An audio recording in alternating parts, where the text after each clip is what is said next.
Magandang umaga po mga kaibigan. Tayo po ay nasa isang edisyon na naman ng ating Tapatan sa Aristocrat. Mahalaga po ang pag-uusapan ngayon sapagkat ito may kinalaman doon sa krisis na kinakaharap ng daigdig. Ito po yung COVID-19 at sa pinakahuling datos ay 11 na ang namayapa dahilan sa karamdamang ito. Bagaman may 2 banyaga na gumaling, fully recovered at nakabalik na sa kanilang bansa. As of yesterday, merong 140 na na-diagnose na mayroong COVID-19. Alam po ninyo, noong araw, ang kinakatakutan ni Pat Santos, pag sinabi positive, yung talaga, nakakatakot dahil sa may binyagang magaganap. Pero ito, pag sinabi positive sa COVID, delikado. So today, we're joined by Father Jerome Siciliano. Siya po yung Executive Secretary ng Permanent Council on Public Affairs ng CBCP. Si Attorney Sani Matula, na Presidente ng Federation of Free Workers at Chairman na nagkaisa. Narito rin po naman si Ginoong Modi Floranda ng Piston at si Dr. RJ Nagit, Chairperson ng Akbayan Youth. Si Dr. Nagit is a Doctor of Medicine, a graduate of the UST College of Medicine, and currently taking his Master's in Social Work and Community Development at the University of the Philippines, the best university in Diliman. So let's start with the doctor. Doc, being a medical professional, how do you look at COVID-19, this pandemic that we have today? Please. Ayun po. So, good morning po sa lahat. So, again, ako po si RJ Nagit mula sa Akbayan Youth. And of course, with the rise in cases na napakabilis, makikita po natin talaga merong seeming lack of or resources at hindi effective talaga yung responses ng government right now. So, nakita po natin maraming mga blanket policies na ginagawa na walang special attention sa mga vulnerable sectors. So, kasama po dyan yung mga manggagawa natin, yung mga frontline healthcare workers na ngayon nagkukumahog pa maghanap ng mga personal protective equipment. And of course, hindi lang po ito problema na nakikita natin ngayon, but stemmed up from years na hindi natin na-address yung health system natin. And of course, alam na naman rin po natin na nag-cut ng government budget for health. So ito yung mga sintomas na ngayon mas nakikita yung mga ganitong problema. Doc, pero being a medical professional, how do you look at this from a scientific and medical point of view? Of course, malaking pangamba. Of course, lalo na ngayon na maraming sa situation natin sa Pilipinas ay hindi natin talaga magagawa yung social distancing at maraming mga repercussions kung gagawin natin ito. Of course, nandiyan yung mabilis na pag-spread niya. Nakita natin yung mga cases na to na mataas siya. Ngayon, nasa 111 cases na tayo. And of course, yun nga po, mahirap talaga siya i-contain right now. Hindi biro ito. Definitely po, kasi marami talaga na mga of course senior citizens tayo, and of course crowded talaga yung Metro Manila right now. Okay. Ayon po sa datos ng Department of Health, merong mga banyaga na naglakbay patungo sa Pilipinas. Merong 7 mula sa Japan, sa Taiwan, at meron din po namang merong Australian, may Japanese, Singaporean, South Korean, at may Amerikano. Ito po yung ayon sa record ng Department of Health. At doon po sa kanilang pinakahuling datos, sinasabi 140 cases na. At dito sa pangyayaring ito, may mga nasawi na rin at umabot na sa 11.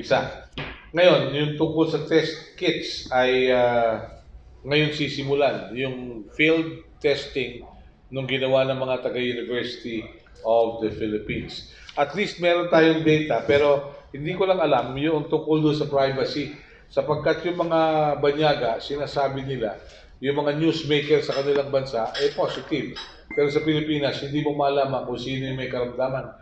Doc, ano ba? Dapat bang malaman ng tao sa Pilipinas kung sino sa ating mga kababayan o mahal sa buhay ang positive sa virus na ito? Of course, yung sinasabi naman po nila na in terms of public health emergencies, pwedeng parang i-soften yung mga provisions natin. I-withhold muna. Ay, hindi po. Ilabas po, pero de-identified. Ibig sabihin yung mga general information lang po. Like for example, saan nanggaling, anong age, ano yung mga sakit na kasama nun. Pero hindi po natin papangalanan specifically yung mga... Unless they say that they have. they are positive, right? At sa kanila po manggagaling yun, hindi Sa kanila po manggagaling. manggagaling sa mga government Okay. institutions natin. Okay. Attorney Matula, anong impact sa manggagawa dahil sa meron tayong community quarantine, merong checkpoints coming from the labor sector? How do you look at this? Malaki pong epekto nito sa mga Pakibukas lang po ng microphone. manggagawa, no?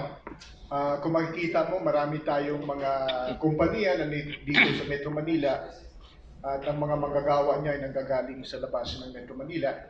At may mga pagawaan din tayo na nasa labas ng Metro Manila at ang mga manggagawa ay nanggagaling sa Metro Manila. Example ay isang semiconductor company dyan sa FTI sa Taguig. May mga 800 manggagawa yun, pero mga 200 manggagawa ay nanggagaling sa labas ng Metro Manila. So, nag-report kaninang umaga yung presidente na naapektuhan yung kanilang pagawaan dahil maraming hindi nakapasok. Dahil siguro natakot dito sa quarantine na ito at marami siguro nahirapan na pumasok sa Metro Manila. Kaya isa yun sa mga epekto sa mga formal na manggagawa. Mas lalo na yung mga informal na manggagawa siguro kasi isang kahig, isang tuka yun. Pag hindi sila magtatrabaho, hindi sila makakasahod. So malaki ang epekto nito sa kanila. Kaya nung isang linggo na nagkaroon kami ng pag-uusap kay Secretary Bello at sa mga opisyal ng Department of Labor and Employment, ay napag-usapan ano yung mga assistance na dapat ibibigay sa mga manggagawa. Lalong-lalo na yung mga manggagawa na wala ng vacation leave o wala ng mga sick leave, no? O yung mga manggagawa na service incentive leave lang. Yung service incentive leave lang ay 5 araw yan na bakasyon para sa mga manggagawa kung wala silang collective bargaining agreement o wala silang mga company policy na nagbibigay ng mga leave sa mga manggagawa. So 5 araw lang yan. Kaya kung hanggang 12 ng Abril. 12 ng Abril, kulang na kulang po yan. Kaya may mga proposal yung trade union para diyan. Yung una ay yung availment ng unemployment insurance sa social security system, pero 2 buwan lang yan. Mayroong proposal na assistance para sa gobyerno na 10,000 bawat buwan sa loob ng 3 buwan, ay pinag-usapan din yan. At may proposal si Senator Hontiveros sa Congress, sa Senado, na 10,000 piso para sa mga kontraktual na mga manggagawa, sa mga manggagawa na sa informal na sektor. So yun ay mga proposal sa kasalukuyan na palagay ko dapat aksyonan ng Executive Department at ng Kongreso. At sinusuportahan namin yung proposal ni Congressman Rufus Rodriguez ng Cagayan de Oro na dapat mag-convene yung House of Representatives at yung Senado, maski na nasa probinsya sila. Marami naman tayong new technology ngayon. Yung Facebook pwede magamit, yung Skype pwede magamit para pag-usapan yung mga nakabinbin. Mga nakabinbin ng mga proposal sa House at saka sa Senado. Okay, thank you. Father, anong kalakaran sa simbahang Katoliko ngayon? Simbahang Katolika ngayon? Dahil sa may mga hindi na nagmimisa, merong nagmimisa man, pero ang gamit social media. Ano po ba ang sitwasyon? Unang-una, ang simbahan naman ay nagko-cooperate kung ano yung mga protocol na pinatutupad ng pamahalaan. At hindi pwede kumontra dito simbahan kasi kitang-kita naman na malala talaga yung sitwasyon. At alam naman natin lahat na sa simbahan ay nagko-congregate talaga ng mga tao. Kaya kinakailangan yung social distancing ay patupad natin. At isa sa mga estratehiya na ginawa ng simbahan ay mag-cancel ng mga public celebration of masses. But it doesn't mean that there will no longer be celebration of masses. Meron pa rin naman ang pagdiriwang ng misa, pero hindi po ito dinadaluhan ng publiko. At ang mga misa po ay ini-air live sa telebisyon, sa radyo, pati na rin sa Facebook. So, hindi po nadideprive ang mga tao dito ng mga biyaya na nagagaling sa mga sakramento. Kaya ini-encourage din namin yung mga tao unang-una na huwag na magpunta ng simbahan tuwing linggo. Kung may mga schedule ng misa, manatili na lang sila sa kanilang tahanan at i-access na lang yung mga pagdiriwang na ito through Facebook na, radyo at saka television. Opo. Si Linggoy Alcuas kasi kahapon magsisimba for the first time. Kaya lang sarado yung simbahan dahil sa Facebook na lang daw. Eh mag-Holy Week. How are we to do with Holy Week? Because we know Holy Week is a week of, sabihin natin, yung expression ng pananampalataya ng mga Katolik. Okay, bibigyan ko muna ng context. Ang CBCP nagpalabas ng kanilang guideline o circular at inaatasan yung bawat obispo sa kanya-kanyang diocese na i-discern yung mga sitwasyon.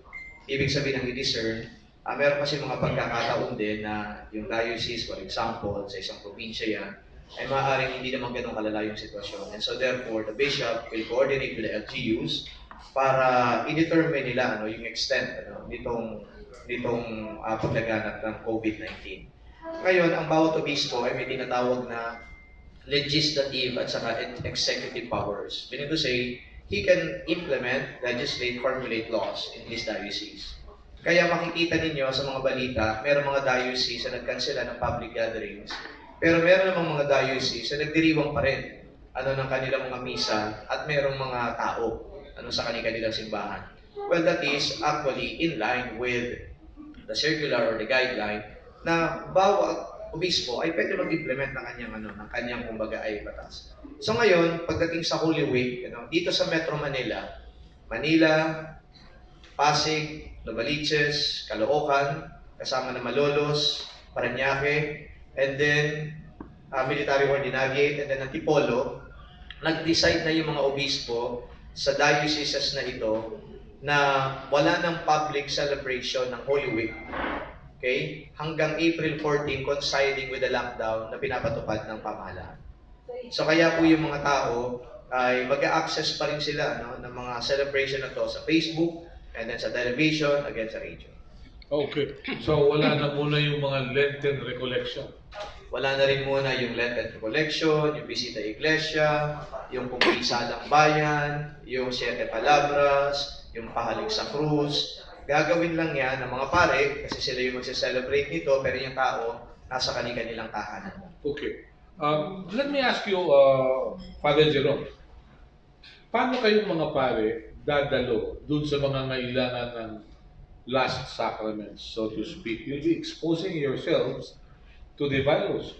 Sa Italy, 7 pare na yung namatay. Ano po ba ang inyong kalakaran dito? Hindi naman kasi dapat na ma-deprive din ng sakramento, lalong-lalo na yung mga may sakit at saka, mamamatay na. We do not want to deprive them of the sacraments. And so therefore, kung ano man yung mga protective strategies na dapat namin gawin, gagawin namin. Pupunta kami doon, hindi na namin kailangan siguro na yung kamay mismo namin, daliri namin, ang ilapat doon sa pasyente. Siguro gagamitin kami ng cotton, kung ano pa man, para at least ay maipakita mo doon sa pasyente, sa pamilya ng pasyente, na ang simbahan ay nakikiisa sa kanila at yung spiritual na biyaya ay hindi pinagkakait sa kanila. So sa ganang amin ng mga pari, pupunta pa rin, gagawin pa rin namin yung aming tungkulin, ngunit merong siyempre mga protocol na dapat kaming ipatupad. Okay. Isa pang tanong, paano kasi si Pat Santos kada mahal na araw nang-uumpisa nito? Paano yung sacrament ng reconciliation? Pwede bang virtual yun? Hindi kasi pwedeng gawing virtual ang sacrament of reconciliation, kinakailangan talaga ng personal ito. Pero ganun pa man ay meron na pinatutupad ng CBCP at Kalakang Simbahan. Dapat pag pangungumpisal, meron tayo ng confessional, tapos merong tabbing, na hindi talaga kumbaga face-to-face, yung kumbaga penitent at saka yung pare, and then pwede din gumamit ng mask. And then of course, yung disinfectant, ato doon din. So ito yung ilan sa mga kumbaga ay pamamaraan din na ginagawa namin para maprotektahan din namin ang sarili namin, pati na rin siyempre yung penitent.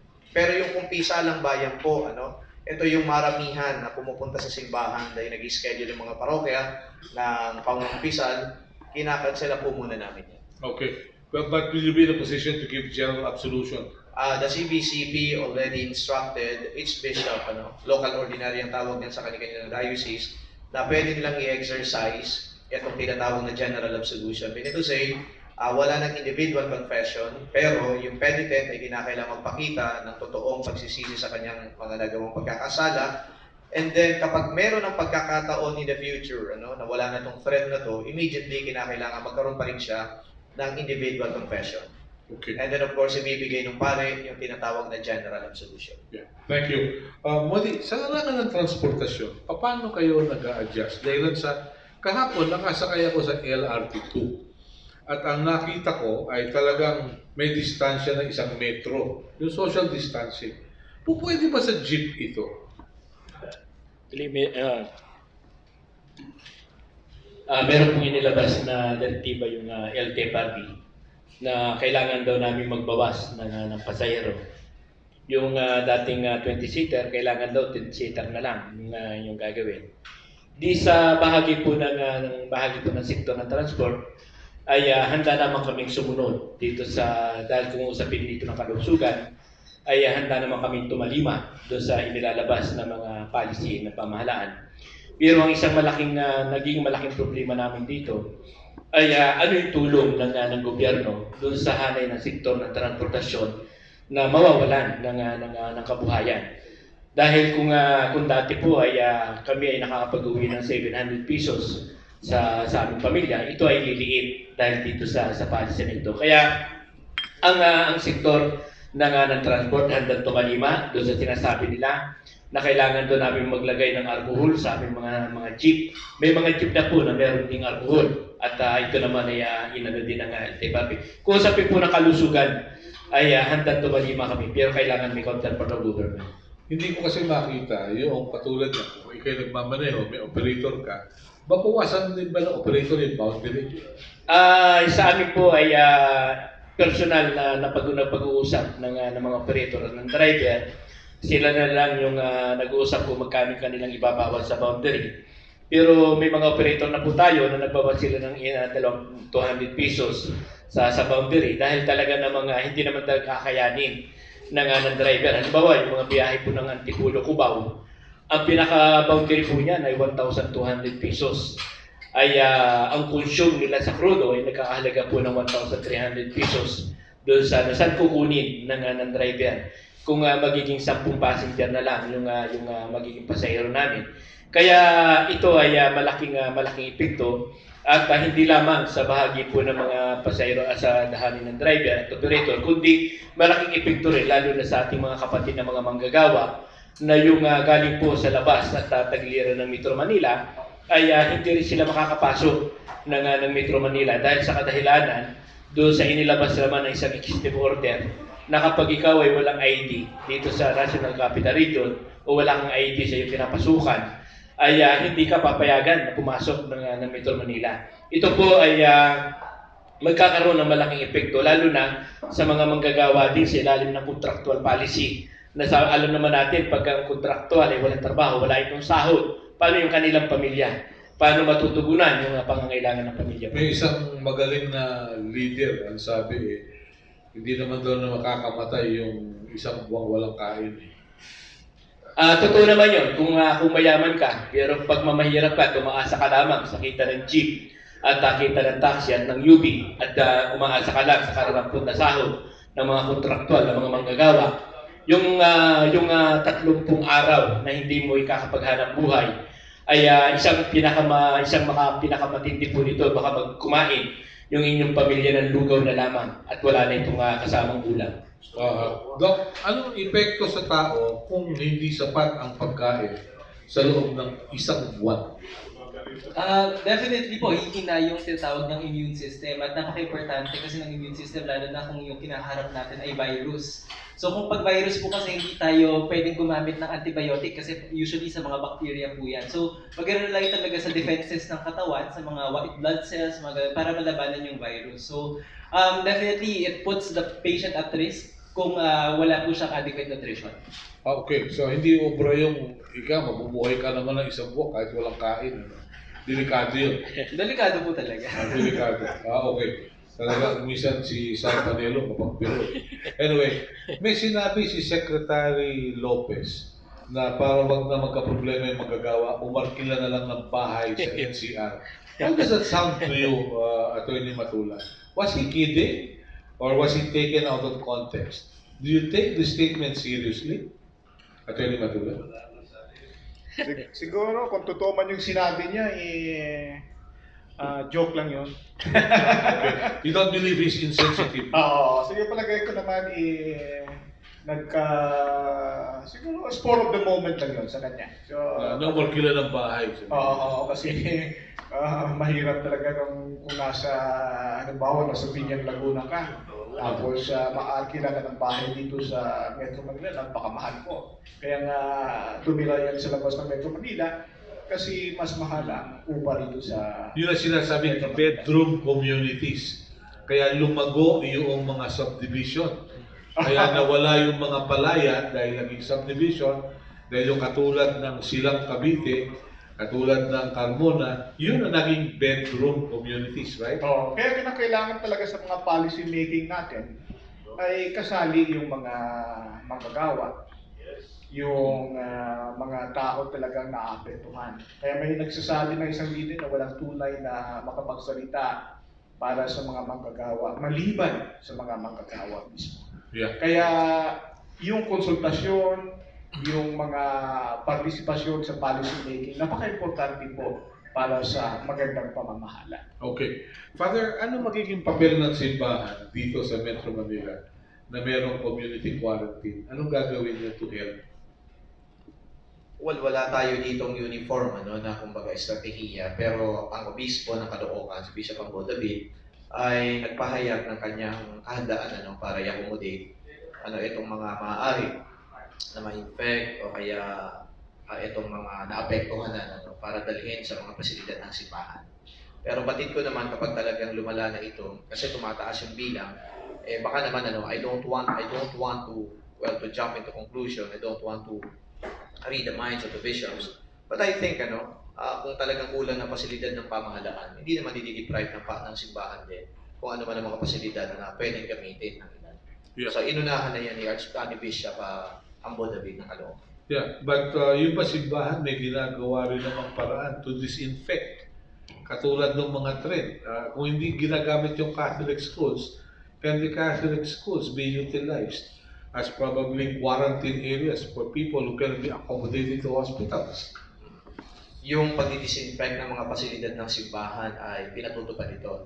At kahit nga ngayon na wala na tayong public gathering, sa mananatiling bukas yung simbahan para sa mga gustong magdasal, at naglagay na rin kami ng mga disinfectants katulad ng alcohol at iba pa para pagpapasok yung mga tao doon sa simbahan, sa adoration chapel, may-utilize nila itong mga disinfectants na ito. Pero may panawagan lang din kami na sana kapag nakita nila yan doon sa entrances ng simbahan o kaya ng adoration chapel, huwag naman nanakawin. Kasi Meron ba nagbabago? Kasi sa kakulangan ngayon ng mga ganito, pumunta ka ngayon ng mga pamilihang bayan, wala na silang makita alcohol, so yung iba nawawala. So wag nating i-deprive, yun din ang panawagan. Hindi ko kaya dinonate nyo sa kanila yun? Well, dinonate yan sa publiko for public consumption also. Pero hindi pwede private. i-wait. Okay. All right.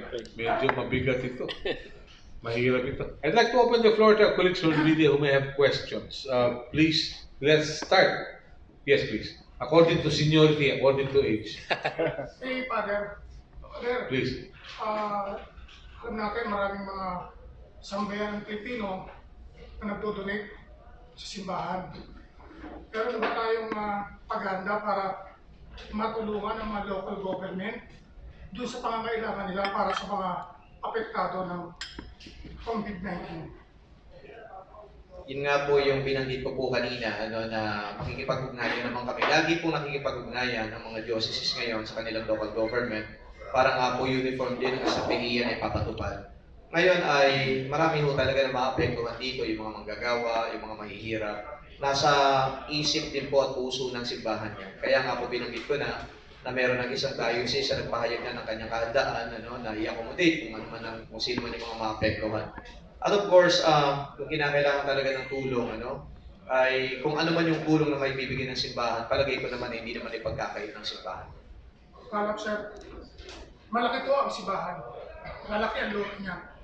Meron ba kayong pwedeng ilaan para doon sa mga tinamaan ng coronavirus? Yung mga halimbawa, meron kayong, sabihin natin sa UST or Santo Domingo, meron bang nakalaan dyan na libre para sa mahihirap? Kasi pang mayaman po yung sakit eh. So, huwag po natin iasa sa gobyerno, sa local government o sa national, dapat tumulong din po yung taong simbahan sa ganitong problema, pangkalatang puto yun. Kung yung mga ibang pastor na nagsasama-sama, meron na silang pagkilos na ginagawang donasyon o tulong na pinaparating sa mga local government. Yeah. Yung isang kilala kong pastor, namimigay na ng alcohol, may mukha lang niya eh. Oh, yeah. But anyway, Father, please. Sila Father rin nga, no? Kasi sa tagal namin po cover, hindi ko nakita, kasi katoliko rin po ako eh, hindi ko po nakita na nagkusap yung taong simbahan. Kung nanawagan si Papa, magtulungan tayo, hindi ko po nakita doon sa taong simbahan na ito yung isang kwarto, ito yung isang room, ito yung UST hospital, ilaan niya yung isang kwarto para doon sa mensahe. Well, unang-una po ay naipahayag na natin dito na yung simbahan nga po nagpahayag na ng kanyang kahandaan, yung Diocese ng Caloocan. Pero alam niyo po kung may mga pangangailangan, hindi po nawawala simbahan dyan sa pagtugon sa pangangailangan. Banggitin ko na lang yung ibang mga issue. Kahit nga po dun sa Yolanda, nagpatayo ng mga bahay yung mga yung taong simbahan eh. Kahit dito sa Cagayan de Oro, maraming pinatayong bahay yung simbahan. Pero binabanggit ninyo na ang simbahan magbibigay ng pera sa pamahalaan, hindi po yata pwede yun. Kasi ang pamahalaan ho ay may sarili ding budget para dyan. So, ang simbahan meron din. Ang simbahan meron din ho dyan, Pero sa separation of powers, hindi po yata pwede yung simbahan ay magdo-donate sa pamahalaan. So, ang dami-daming issue dyan, yung accountability. So, mas mabuti na yung simbahan na mismo gumawa ng proyekto para sa kanila. Kahit hospital, sir, kasi Kaya nga po, yung binabanggit ko nga po dito, kapag ito po ay talagang lumala, maaari po, ayokong ang i-second guess, kung anong gagawin itong mga hospital na to, na maaaring pag-aari ng simbahan. I don't want to second guess kasi meron din po ditong management laiko ang nagmamanage ito. We speak, for example, of Cardinal Santos Hospital. Yan po ay nakalis ngayon kay Manny Pangilinan. We speak, for example, of UST Hospital. Yan din po ay nakalis ngayon sa isang laiko. Management po niyan, mga laiko, hindi po Dominicans yan. And so therefore, it's not so easy. Ang kakulangan ng informasyon, yung po ang kumbaga ay tumitira din sa simbahan. Kaya kinakailangan natin na we get to the bottom of this so that we see the context. Hindi po ganun kadali yun na mag-decide yung mga leader ng simbahan na ganun-ganun na lang. Pero yung pasilidad mismo ng simbahan, halimbawa, meron po tayo mga building dyan sa simbahan, meron dyan ang mga tinatawag na pastoral council building, kung ano-ano pa mga building. Posible na kung talagang buong Pilipinas na ang na-infect itong COVID-19, palagay ko naman ang simbahan hindi i-deprive itong mga lugar na to. Kasi yun nga pong simpleng pagbaha, paglindol, o kung ano-ano pa man, ginagawa po, na kumbaga evacuation centers, ang simbahan, kung naalala ninyo, pagputok ng Taal Vulcan, ando doon po sa simbahan yung mga evacuees. So dito mismo sa Padre Pio Shrine sa Batangas, ando doon yung mga evacuees. So I don't think it's fair to say that the church is not responding to the needs of the people during calamities. The church is always there. The church is responding. The church is active. Si Cardinal Tagle pa ba ang nasa Caritas Internationalis o naroon na siya sa bagong pwesto niya? Siya pa rin ang presidente ng Caritas Internationalis. At alam ninyo ay kung pagbabasihan natin yung kasaysayan, ang Vatican, ang mga local churches natin, lagi hong nagbibigay yan sa ganitong mga uri ng kalamidad. So palagay ko darating yung tulong na manggagaling sa Vatican. At syempre, kung sino man yung badly hit province or diocese, palagay ko mag-aambag pa rin ang mga dioceses para tulungan yung probinsya na yan. Lagi po namin ginagawa yun. Katulad yan nung nangyari sa Mindanao lately, Iba't ibang dioceses, tumulong din. Okay. Let me take the opportunity to ask you. Sinipa nga ba si Cardinal Tagle patungo sa Vatican at iniimbestigahan? Nabanggit kasi ni Presidente yun being with the public affairs ng CBCP. Tell us the real score. Anong kasalanan nung mama? Wala pong kasalanan yung mama kasi wala po sa lohika yung akusasyon gano'n. Kung sisipahin mo yung isang tao, hindi mo ipopromote. Actually, promotion pa nga po yun. From a diocese and then to the central government ng simbahan. So wala pong lohika doon. And besides, kung sinasabi mo na pinapaimbestigahan mo, yung sinipa mo, palabas ng Diocese ng Manila, dahil di umano sa kanyang pakikisangkot sa politika o kaya pang-politika, yung po tawag natin dyan, bakit naman ang inilagay ngayon na Apostolic Administrator, mas malala pa doon sa sinipa. Ibig sabihin, si Bishop Abilio, mas matindi itong nakikisangkot, kung yun ang paniniwala ng taong bayan sa politika. Okay. So, There's no logic. There's hindi no logic. dapat si Vice Pabilio naging OIC kung yun ang logic. Na yun nakikialam, hindi na ako promote. Okay. Mabuti niliwanag niyo. Mahirap na. Ako, naniniwala ako sa sinasabi ni Seth. Kaya lang mabuti na binanggit niyo yan. Okay. Question. Yes, sir. Magandang umaga po kay Doktor na Nugget po. Nugget. Nugget. Nugget. Okay. Ano Nugget. po yung tungkol po sa mga garbage collector? Kasama po yun sa mga ano yun, sinasabi yun sa garbage collector. Kailangan Garbage collector, walang protective gears. Ano, Yeah. Okay. Actually, opo, kasama po sila. So, ay, sorry, ano po yun? kasi di binabanggit sa mga news, yung mga health worker, di ba sinasama yung mga garbage collector, yung mga basurero, gano'n. Okay. Thank you for the concern. Yes, Doc.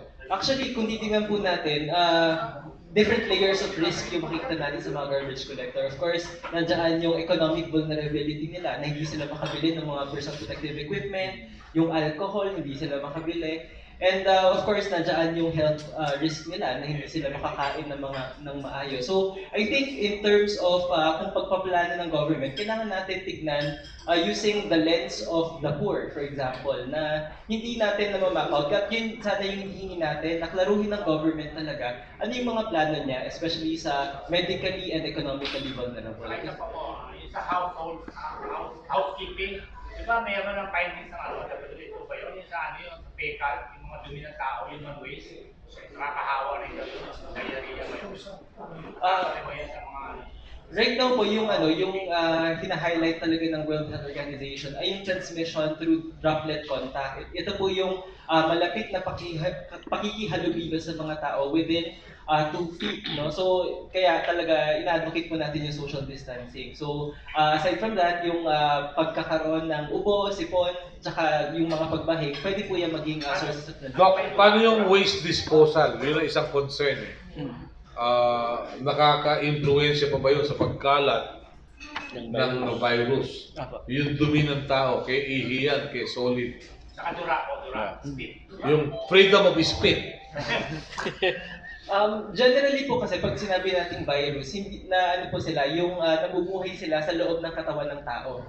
Pero definitely may certain time frame. I think less than 8 hours yung pwede silang mabuhay outside of the human body. Kaya napaka-importante pa rin talaga na proper yung waste disposal natin. So yung ina-advocate po talaga, isi-separate natin yung mga tinatawag nating possible biohazards pag tinapon natin ito. Kasi definitely pwede rin yung makuha ng mga garbage collectors eh.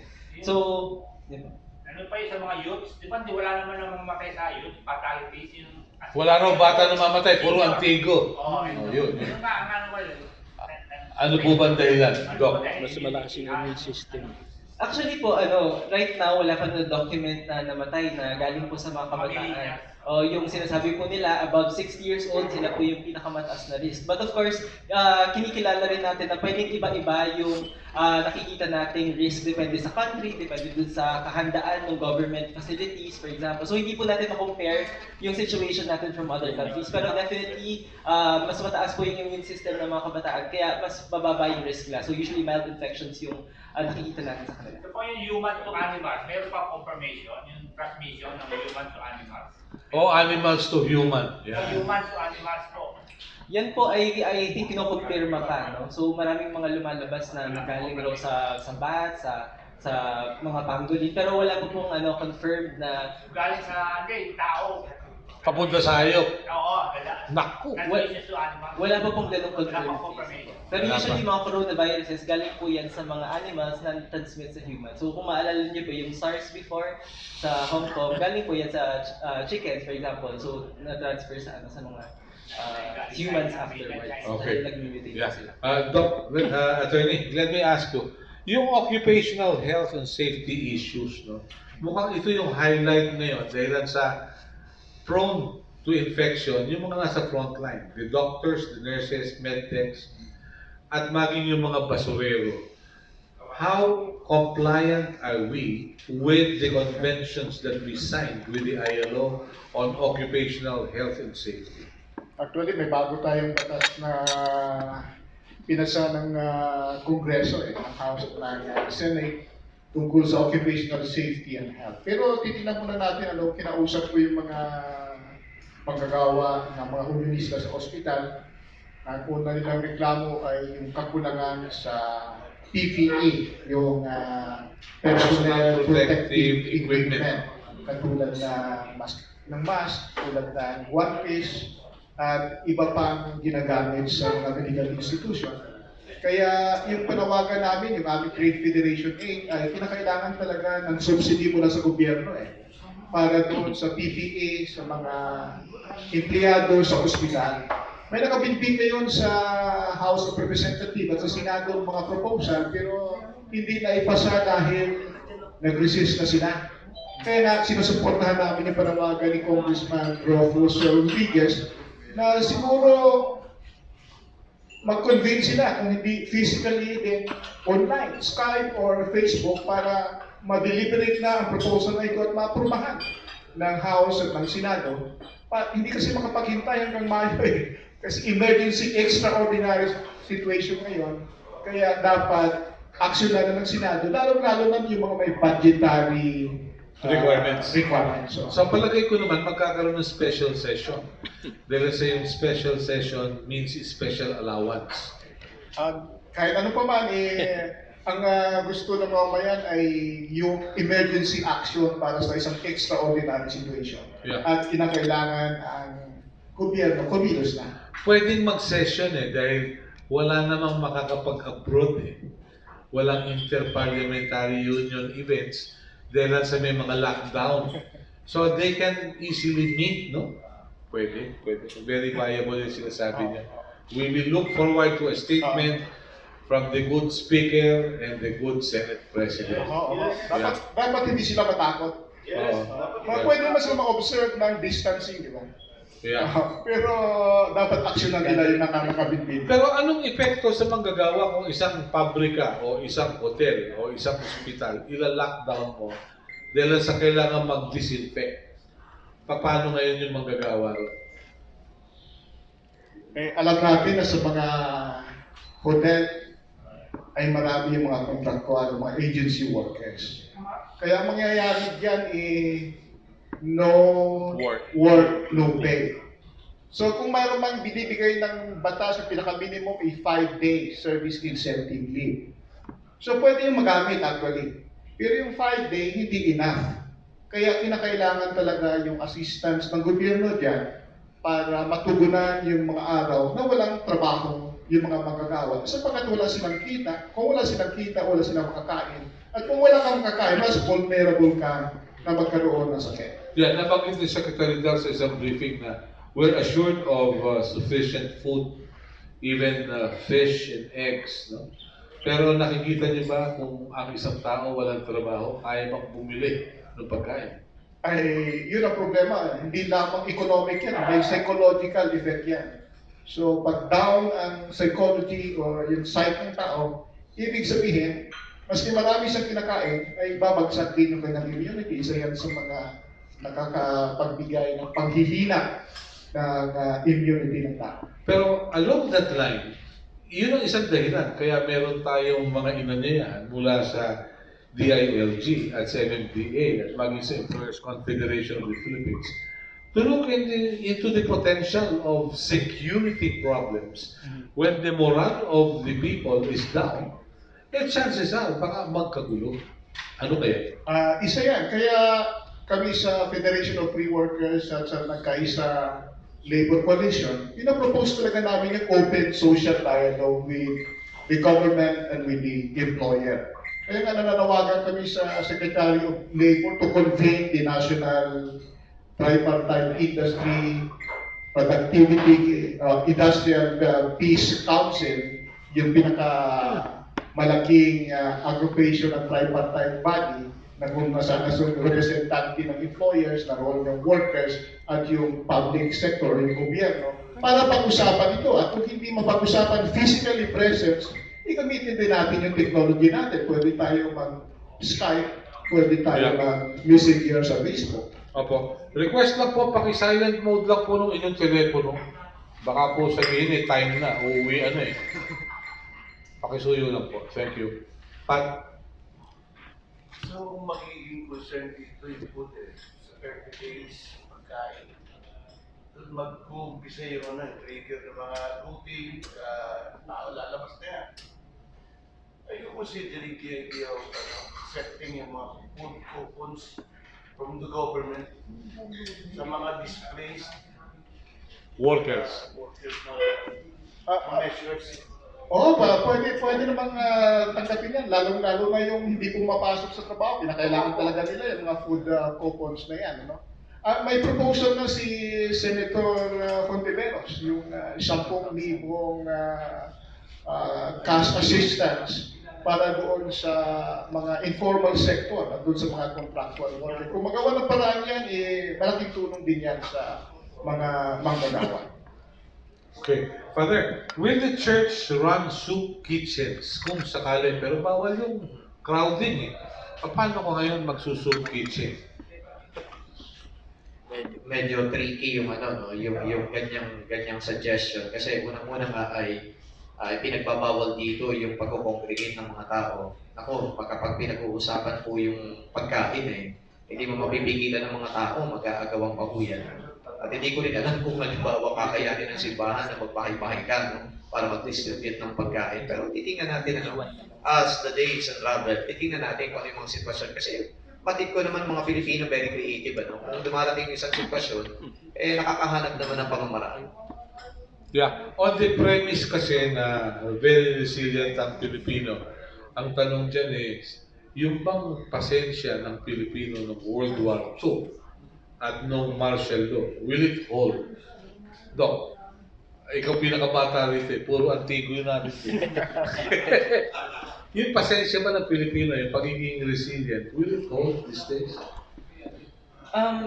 I think po syempre may hangganan na rin naman yung resilience natin and hindi tayo pwede mag-rely lang sa resilience ng government. Kasi pag sinabi natin resilience, bare minimum yan eh. So gusto natin proactive yung responses natin and of course coordinated yung mga plano.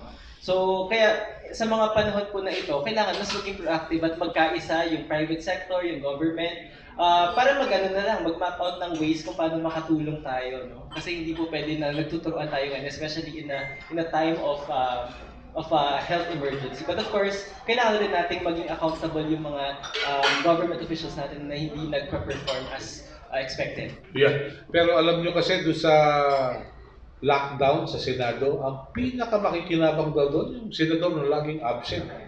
Dahil hindi siya maapektuhan ng virus. Lingoy, pumorma ka dyan, magtatanong ka, alam ko. Please. Tatlong tanong po. Isa-isahin mo muna. Unang kay Father Jerome.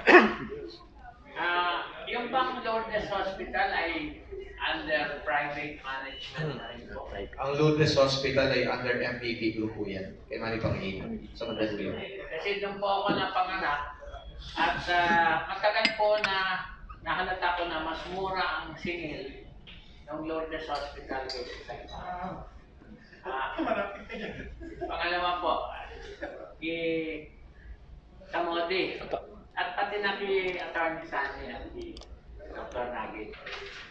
Para ma-maintain yung social order, dapat lahat ng bahagi, lahat ng sektor ay nag-share sa sacrifice.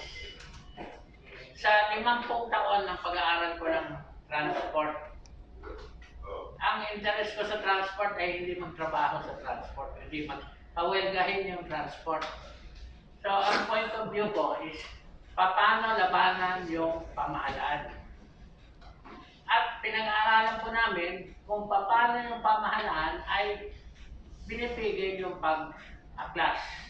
Ang isang sistema ng mga efficient na mga pinuno ng gobyerno, kapag halimbawa tumaas ang presyo ng gasolina, ng fuel, ng spare parts, ng mga ibang gastos,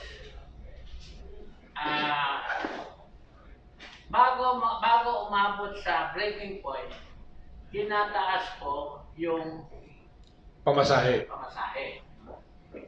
Ngayon, ang dapat mong gawin ay walang isang sektor, lalo na yung strategic na sektor ng transport, na masyadong hirap. Kailangan ipasa-pasa para spread yung hirap. dapat pag ginawa, i-spread rin. No? Okay. Pero minsan pagdating sa ginawa. Yes. Okay, dito sa nangyari po, nabiglaan na nagrekomenda ang DOTR ng social space. Pero hindi naman sinagot yung problema ng sino ang magbabayad doon sa bakanteng upuan. Diba? Okay. Eh, ang buong burden ay nasa, lalong-lalo na yung mga merong, tawag lang yung daily,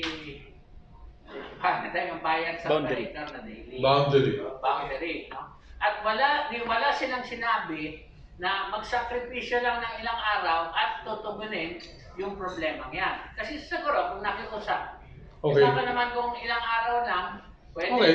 Oh. Yeah. So, So, ang tanong ko, meron bang solusyon yung problema yan? Sino magbabayad ng bakanteng upuan?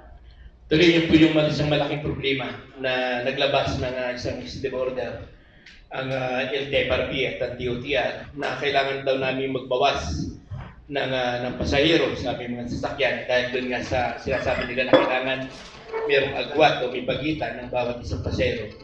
Ang magsasuffer po nito yung driver at saka yung operator dahil yung pagkawala ng 10 pasahero sa amin sa bawat sa isang biyahe ay malaking bagay doon sa pangangailangan ng aming pamilya. Pangalawa, ay wala po itong naganap na public consultation doon sa matatamaan ng kanilang policy. Walang consultation ang pinatawag ang LTFRB o DOTR sa amin, sa hanay po ng sektor ng transportasyon, kundi naglabas na lang sila ng isang kautusan na ina-allowed kami na kailangan namin magbawas, kailangan namin magbawas ng pasahero, kailangan mayroong pagitan. Walang problema doon eh. Kung merong dapat ang inano din ng gobyerno, ano yung magiging tulong nila doon sa tatamaan ng sektor ng transport. Kasi sa ngayon po ay ang isang malaking problema namin, saan namin kukunin yung boundary na binibigay po namin sa operator? Saan po namin kukunin yung ibinibili namin ng krudo? Kasi sagot naman ng driver yan. Saan namin kukunin yung iuwi namin sa pamilya para merong makain ng aming pamilya? Na ang isang malaking problema, dapat ano yung ang LTFRB, paano din niya matutulungan yung mga driver at operator doon sa malaking halaga na mawawala doon sa kanyang income kada araw. Dahil part to kami ng serbisyo na kailangan meron ding bahagi yung gobyerno okay. no, doon sa pangangailangan namin. Okay. So, saan kaya kukunin yung kakulangan makita nito mga ito? You have any idea? Palagay ko ay kinakailangan talaga ang pag-uusap sa gobyerno kasi kinakailangan talaga assistance ng mga driver ng mga jeepney kasi malaking nawala sa kanila. At dahil sa nawalan sila dahil sa isang policy ng gobyerno na of course na for the purpose of the common good, siguro ay tulungan din ng gobyerno yung ating mga driver na nawalan ng income. Kasi mahirapan silang mabuhay ng tama, no? Okay. Kaya sinusuportahan namin na dapat may assistance, may emergency fund para sa purpose na yan. Okay. Doc? Ngayon po, actually, pag sinabi natin health intervention sa pag-respond sa crisis na ito, sinasabi yung concept of social distancing. Pero sa tingin ko po, ito yung panahon talaga na magkaroon tayo ng konsepto rin ng social solidarity. So, kanina, nung kausap ko po si Kamodi. na-share po niya sa akin na ngayon nagbababa na rin ng mga boundaries yung mga kumpanya para at least ma-accommodate yung mga possible risks sa mga manggagawa natin. So, isa yan sa mga examples ng social solidarity. Yung ibang mga private companies ngayon nag-extend ng due date para hindi magbabayad agad ng mga public utilities yung mga Pilipino. No? So, yan po yung mga sanang i-float natin. And of course, nandyan po pasok yung role ng the private sector. Pero at the same time, ngayon wala pa kasi tayo nakikita na nagtitimon ng mga gantong initiative. So, siguro kailangan natin magkaroon ng espasyo para mag-usap-usap yung mga different civil society organizations. Kasi kung titignan natin yung history natin, malakas talaga yung civil society participation. At sana yung government natin magbukas ng mga gantong espasyo in the next few days. Yeah, okay. Aya. No. Tapos si... Dr. namin, nakikita ako na reaction. Maraming lumalabas kasi sa social media natin para ma-prevent yung masagkan natin yung COVID-19. sinasabi, saging lang daw ang katapat, di ba? Saging. Pangalawa, yung madalas daw na pakikipagtalik, ano rin daw yun, Nakakatulong. nakakatulong para totoo ba yun? Totoo ba yung mga... Teka muna, liwanagin ko. Wala pang unggoy na nalamang nag-COVID positive. So, Kaya baka totoo yun. saging. Yung pakikipagtalik. Hindi ko alam yun. Seryosong tanong, lumama. Okay, of course, yung mga role ng mga prutas, saka hindi lang saging, but also yung mga prutas na mayaman sa mga vitamins can definitely help na palakasin yung immune system natin. Pero syempre, hindi po siya pwedeng i-generalize kasi alam naman po natin na marami ring sugar yung saging na pwedeng maka-apekto rin sa mga may diabetes, for example. So, hindi ko po siya gagawin as a general recommendation para sa lahat at hindi po siya proven na nakakatulong na labanan ng COVID. Of course, yun lang yung general understanding, nagpapalakas lang siya ng immune system. Pero hindi po siya pwedeng ilahat. Pangalawa, dun sa pakikipagtalik, of course, sabi nga ng mga health officials natin na magkaroon ng social distancing. Social distancing. So baka hindi mo na po recommended yung mga casual sex. Easy. May minor de edad. Okay. Sa panahon ngayon, tama ba para makaiwas? Makakatulong ba yung pagpapaigib ng anti-flu? Right now po kasi yung mga vaccines po natin kasi ay rumeresponde sa specific na strain ng virus. So ngayon po wala pang nade-develop at nailalabas na vaccine para dun sa SARS-CoV-2, no? So wala pa pong na-develop na vaccine para dyan. Pero sa mga matatanda po, of course, recommended yung pagkakaroon ng pneumococcal vaccine para sa mga age 65 above. So, yan po yung para makaprevent ng pneumonia, pero hindi po yan makakatulong sa COVID mismo. Yung anti-pneumonia, hindi makakatulong. Makakatulong po kasi usually yung mga complications po ay pneumonia pag nagkaroon ka po ng viral infection. So, pwede po siya baka-mitigate pero hindi po siya yung unang solusyon dun sa COVID. Okay, baka tatanong mo, Degvax siya. Iba na yun, ha? Hindi. Yung ano na lang, Bakuna yun. yung pag-iinom ng mga heart na alak, nakakatulong ba yun? Alcohol. Alcohol intake ang sinasabi dito. Of course, kahit naman po sa healthy na tao, hindi po healthy yung pag-inom ng alcohol. May mga risk po yan, pwede maka-apekto sa atay, for example. Tsaka, hindi ko po, kasi yung iba sinasabi nila, kasi alcohol, so baka makalinis ng Ng lalamunan. Hindi po, kasi usually mababa po yung percentage ng alcohol compared dun sa pang-rub na, yung usual alcohol na ginagamit natin sa kamay na 70% pataas para makapatay po ng virus. Okay. So, ibig sabihin, yung katabi ko ngayon na may alak, hindi... Okay. Delikado yan. Bayani. Tapos si Rosel. Magandang umaga sa inyong lahat. Ako'y kagagaling ko lang sa Germany. Sa aeroplano, ang nakasabay ko mga siman, karamihan mga sinisipon, inuupo. So, ako'y nakapalik na ngayon dito sa Pilipinas. Kaya ang tanong ko, malayo doon sa kwento ko. Doc RJ, doon sa panggagamot nyo, sa kalaman mo, sa hospital ngayon, kasi walo na namatay, di ba? 11. Sabi isa na, saan lugar to, kung alam nyo, kung anong mga hospital, tsaka may kalaman mo ba kayo na, may informasyon mo ba kayo, paano nila ginagamot? Anong medical protocol na ginagamit sa kasalukuyan, sa conventional na panggagamot? Pero doon ba kayo pwedeng i-share na information sa bagay nila? Okay. Actually po, yung mga kaso po natin, naka-concentrate pa rin sila sa NCR. Pero meron po mga documented cases, like for example, sa CDO, sa Davao. Out of 11, ilan po yung NCR? Hindi ko po makita yung exact. Huwag kang mag-alala, Bayani. I have the records here. I can share with you. Sige. Okay? 140. Paano mo yung medical information? Paano po? Yung sa paglaban naman po kasi sa mga virus, usually ano po yan, depende po sa mga sintomas na linalabas. So for example, kung merong lagnat, then bibigyan po ng mga karapatang gamot para pababain yung lagnat. Pero kung merong mga... binibigay sa kalaman nyo? Yung isang iniiwasan po kasi natin ngayon ay yung tinatawag nating self-medication, lalo na sa mga kasama natin na nasa komunidad. So parang ina-advise po talaga na kung merong mga simptomas, magpakonsulta po sa doktor kasi hindi po natin pwedeng ibigay lang kung ano yung mga medications kasi baka uminom na lang at mag-self-medicate kaysa magpatingin sa mga health practitioners po Pangalawang natin. tanong po, ano pong kaalaman niyo tungkol sa coco virgin oil? Virgin coconut oil? Oh, virgin coconut oil. Ano po yan parang of course kailangan pa rin po hanapan ng mas maraming mga evidence. Pero right now po wala pa po siyang recommendation dun sa guidelines po in terms of treating yung COVID-19. Nabasa niyo na po yun. Okay, siguro we can, Bayani, we can talk about it later because we will take much of the time. Meron pang isang tanong kay Father Jerome. Okay, Father Jerome, okay. Father Jerome, alam niyo naman yung istorya tungkol sa Rome, yung how Christianity was formed in Oh, Rome. teka muna. Yes, sir. Where two emperors. Teka muna. Is it relevant to the topic? It is. So what is the question, please?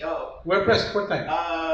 It started that way, na-recognize ng dalawang emperor yung mga kabutihang ginagawa ng mga Kristiyano during those times. Na even yung mga lepers, yung mga tulong na ginagawa ng mga Kristiyano in spite of the persecution there. So ganun po nagsimula ang Kristyanismo And the question is, sa Roma. The question is, should this problem arise to highest level? So pandemic na to. yes. Halimbawa talaga mag-overblow. Would you see Catholic Church and every churches or even Pastor Kibuloy will do that? Embrace those who are sick.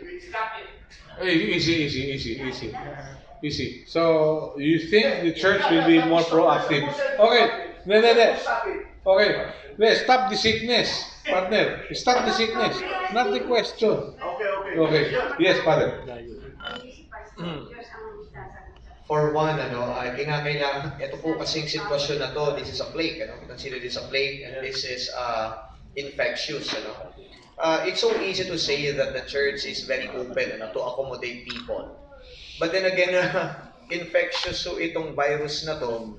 So kinakailangan muna natin dito na makita din yung kahandaan ng simbahan kung meron ba tayo mga protective strategies. Kasi kahit na i-accommodate mo yung mga yan, kung wala naman tayo nitong mga estratehiya kung paano din sila gagamutin, pagagalingin. So one thing is to accommodate and another thing is to cure them. So madali yung sabihin na i-accommodate, But then again, we don't want to exacerbate the problem. You have also to understand that church people are not experts in these matters. Hindi po kami nag-aral ng medisina. Kumbaga, kahit na-accommodate namin ang lahat ng yan, kung baka mamatay pa yan doon, sa mga lugar kung saan i-imbak namin ang lahat na may mga infected na nitong COVID-19. So it defeats the purpose of helping them. And so therefore, I think ang dapat natin munang tutukan dito, yung mga eksperto sa ganitong sitwasyon, sa ganitong sakit, sila muna yung may gawin. Huwag muna tayong tumingin doon sa ibang mga bagay-bagay kasi there is a pressing issue that needs pressing strategies also. Huwag muna nating extend sa kung ano-ano mga bagay. So tulungan muna natin yung pamahalaan, tulungan natin ang WHO, tulungan natin ang DOH, bago tayo mag-uusap ng kung ano-ano pa man. Okay. Thank you. Yes, Jose. Sa mga kayo, kasi yung katulad yan, may bagong virus. Before, TB, hindi nila mong gamot. Marami nang namatay bago may gamot pala. Bakit ang corona, alam na before, hindi ka agad tumuklas ng gamot. Katulad ng sigarilyo. Nilabas ang sigarilyo, walang nakalagay na dangerous to your health. Bakit ngayon nilalagyan na? So, Okay. Parang ibig sabihin, laging too late the hero, gano'n. Ito, okay. WHO. Kaya research nyo na. Okay. Kailangan may mamatay pa bago yung gamot. Easy. Yes. Yes, Doc. Yeah. Di ba ito mga cigarette Easy boy. Ayan. Kasi po, kung tinignan po natin yung nature ng mga virus, mabilis po yan mag-mutate, no? Hindi po natin ma-predict kung anong klaseng mga mutations yung lalabas. Kaya hindi rin po tayo makadevelop proactively ng mga vaccine kasi hindi po natin alam kung anong gene sequence na kailangan pagandaan. So, lagi po siyang magiging ganun. Pero of course, yung mga basic precautions naman, like for example, public sanitation, for example, dapat yan yung mga kinakasalan natin even before a pandemic happens. So may mga ganun po mga strategies na pwedeng pangunahan, pero at the same time, pag vaccine development, it will actually take some time before natin siya mailabas. Ang sample ko nga, ito na sigarilyo before. Ngayon, yung vape. Ilabas ang vape. Ngayon, meron na side effect ang vape. Bakit pinayagan ilabas? Sigarilyo, ganun din. Di ba? Meron nga matanda, nag-demanda eh. Punchat kayo, bata pa lang naninigarilyo ako, wala kayo sinabing dangerous to your health. Ngayon, sasabihin nyo, kung malapit na akong mamatay, ganun. Actually, kaisa po ako dyan, kaya kailangan pagtuunan po talaga ng stringent mechanisms para makontrol po talaga yung smoking and its permutations na vape and etc. Okay, sige. Yes, Sunny. So, isang problema rin natin sa Pilipinas, wala tayong agencies o division sa Department of Health patungkol dun sa control ng diseases. So may mga proposal ata ngayon sa Senado, sa Kongreso tungkol sa CDC o Center for Drug for Disease Control. So probably ay isa yan sa kakulangan sa ating public health sa Pilipinas na walang nagmo-monitor, walang nag-aaral para diyan sa mga sakit na dumarating. Okay, Gina. Doc po, Doc, good morning. Kunin ko lang po yung reaction nyo kasi sabi, meron ng vaccine na na-develop laban sa coronavirus. But an expert says, it will take years kasi may mga clinical studies pa yan, etc. Okay. So the question is, how long will it take bago ma-validate yung findings? Tsaka yung integrity po ng gamot na yun na na-develop nila against coronavirus. Yun, okay. Yes, please. Actually, Sino po yan sa Department of Health Bible Group? Actually, totoo po yan, no? May mga vaccine na proposals na lumalabas ngayon, but of course, it has to be validated sa mas malaking population. Similar sa paano na-develop po yung drugs, una tinetest muna yan sa mga animals, tapos tinetest sa mga small population. Pero pag lumabas na yung vaccine kasi, hindi po siya pwedeng ibigay sa mga meron na sintomas. So in terms of addressing a public health na urgent concern, hindi po siya makaka-mitigate. But of course, pag ano po yan, pag kunwari, lumabas na yung vaccine, kumbaga, ibibigay po yan sa mga hindi pa na-affect ng infection na yan para at least makadevelop sila ng resistance. And malakihan po talaga na resources yung kailangan dito kasi kailangan makover natin yung mas maraming population para ma-achieve po natin yung tinatawag nating herd immunity. Ayun naman pong may dinidevelop na testing kits ang UP para ma-detect yung coronavirus. Could you give us your wisdom on that subject? Discovery. Testing kit. So, initially po kasi 2,000 po yung na-procure ng ating government, tapos may 4,500 na in-expect from the World Health Organization regarding dun sa foreign-based test kits.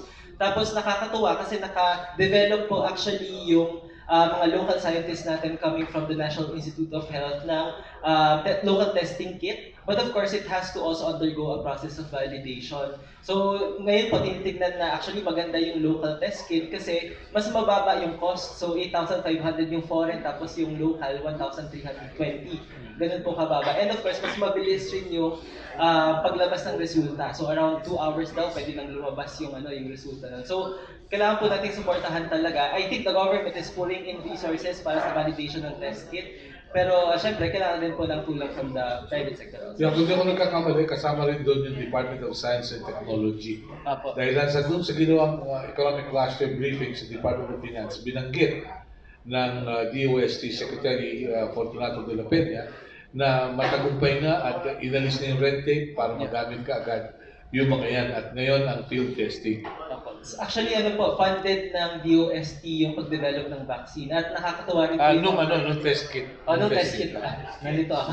Yung test kit, no? And of course, nakakatuwa po yung mga kasama natin from the Food and Drug Administration kasi nag-issue na rin po sila ng Certificate of Exemption na mas mapapabilis yung paglabas ng test kit.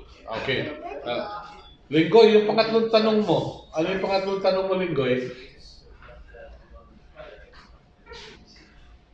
Nung pong Webes ng gabi, umarap po sa media at sa bayan, si Pangulong Duterte. At noon niya binanggit yung community quarantine for NCR. Noon naman Sabado ng hapon, umarap po sa MMDA office, yung MMDA at kasama ibang mga agencies ng government at inanunsyo yung 8 p.m. to 5 a.m. curfew. Samantala, ang palisiya ng national government ay tuloy po ang trabaho. At ang trabaho po ay maaaring parang shifting, yung usual day work, 8 to 5 or 9 to 6.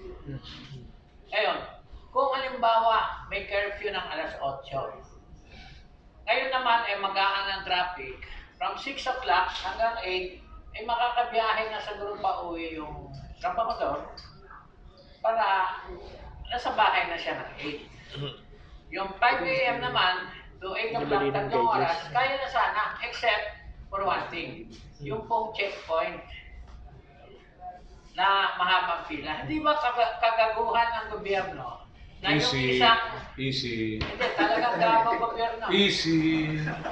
Na yung isang sangay, o yung mas mataas na sangay, nagsabi na magkakaroon ng quarantine at hindi naman naisip ng MMDA na ang mga opisyal doon, yung mga bobo, Easy. either chairman na hindi humaharap Easy. o GM na ayaw makinig sa iba, na ang ginawa nila ay isang bagay na sinabi pa ng presidential spokesman na hindi pa approve, hindi pa kung yung ginawa nilang lakpak.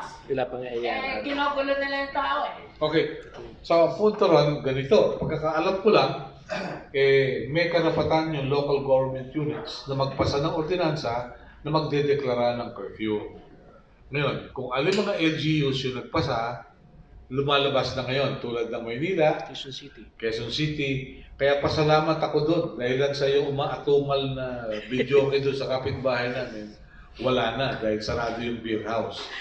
Okay? Salamat sa Diyos. Sana all. Anyway, napag-usapan. Yes.